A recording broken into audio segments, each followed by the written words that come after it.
Jaksa Indonesia, jangan pernah menyerah.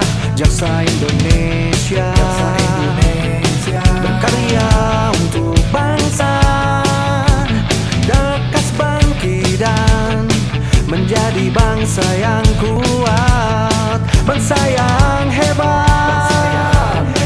Doaku untuk Indonesia. Takkan menyerah, hapus sedihmu, lewati semua air matamu negeriku. Assalamualaikum warahmatullahi wabarakatuh. Lex Durasen, kita hukum adalah keras, tetapi hukum harus ditegakkan. Kenapa? Karena dalam kehidupan manusia perlu ada ketertiban, dan untuk menjaga ketertiban itu perlu juga ada hukum. Perkenalkan, nama saya Muhammad Ilham Satriana, peserta PTTJ Angkatan 79 Gelombang 2, kelas 15, nomor absen 29. Jaksa Agung merupakan penuntut umum yang tertinggi. Oleh karena di kejaksaan kami mengenal adanya asas satu dan tak terpisahkan yang sering kami sebut dan kami banggakan sebagai NN on the line. Dalam menjalankan fungsi kejaksaan, dalam melakukan penuntutan, seorang jaksa membutuhkan surat dakwaan. Surat dakwaan sering kita kenal sebagai mahkota penuntut umum. Kenapa sih surat dakwaan itu sampai disebut mahkota? Yuk kita lihat.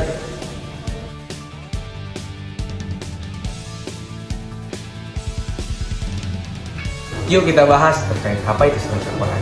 Surat dakwaan merupakan penantaan konstruksi yuridis atas fakta-fakta perbuatan terdakwa yang terungkap untuk merangkai perpaduan antara fakta-fakta perbuatan dari hasil pemeriksaan penyidikan dengan unsur-unsur tindak pidana sesuai ketentuan undang-undang pidana yang bersangkutan. Kalau cuma surat, kenapa sih sampai disebut sebagai mahkota? Kayaknya itu kebanggaan banget insan adiaksa, terkhusus jaksa, menyebut surat dakwaan sebagai mahkota jaksa penuntut umum. Karena hanya jaksa yang memiliki kewenangan untuk membuat surat dakwaan. Sepertinya halnya hakim untuk mengeluarkan putusan pengadilan. Oleh karena itu, ada asas melekat yang kita banggakan sebagai insan adiaksa, yaitu dominus litis atau pengendali perkara. Timbul pertanyaan, bagaimana sebenarnya cara menyusun surat dakwaan itu? Seorang jaksa dituntut untuk dapat bersikap profesional dalam menyusun surat dakwaan dengan cara memperhatikan satu, syarat formil, yang kedua, memperhatikan syarat materi.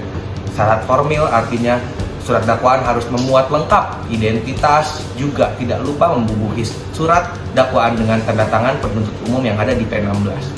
Syarat material merangkai surat dakwaan dengan cermat, jelas, dan lengkap mengenai tindak pidana yang didakwakan beserta keterangan lokus dan tempus. Fungsinya apa? Surat dakwaan merupakan kunci jalannya persidangan, karena surat dakwaan berfungsi sebagai dasar bagi hakim dalam melakukan pemeriksaan di pengadilan, juga berfungsi sebagai dasar bagi penuntut umum dalam mengajukan tuntutan pidana terhadap terdakwa, sebagai dasar pula bagi terdakwa untuk membela dirinya, dan sebagai dasar bagi hakim untuk menetapkan putusan pengadilan. Artinya, surat dakwaan bukan hanya berfungsi untuk jaksa penuntut umum, tapi ke seluruh personil persidangan. Nah, kita masuk ke dalam bentuk-bentuk surat dakwaan. Bentuk pasti surat dakwaan tidak dimuat dari undang-undang, namun sebagaimana diterangkan dalam surat edaran Jaksa Agung, dalam perkembangannya ada 5 jenis surat dakwaan, yakni tunggal, alternatif, subsidiar, kumulatif, dan kombinasi.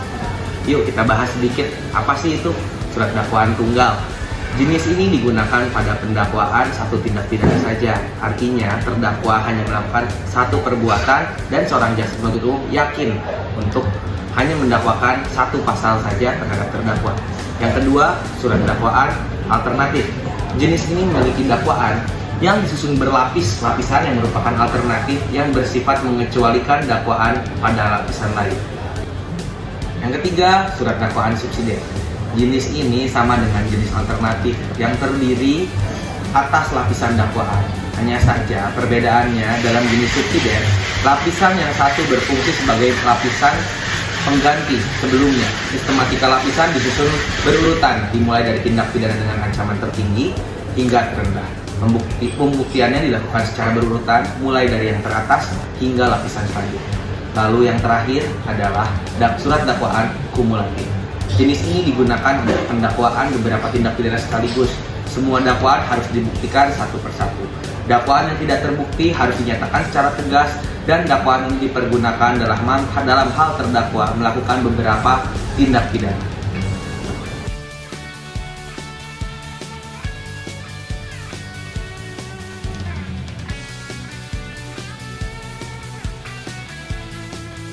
Kita telah sampai ke akhir sesi.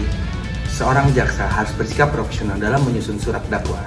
Karena apabila jaksa tidak cermat dan profesional dalam menyusun surat dakwaan, konsekuensinya adalah penegakan hukum di negeri ini akan menjadi kacau balau.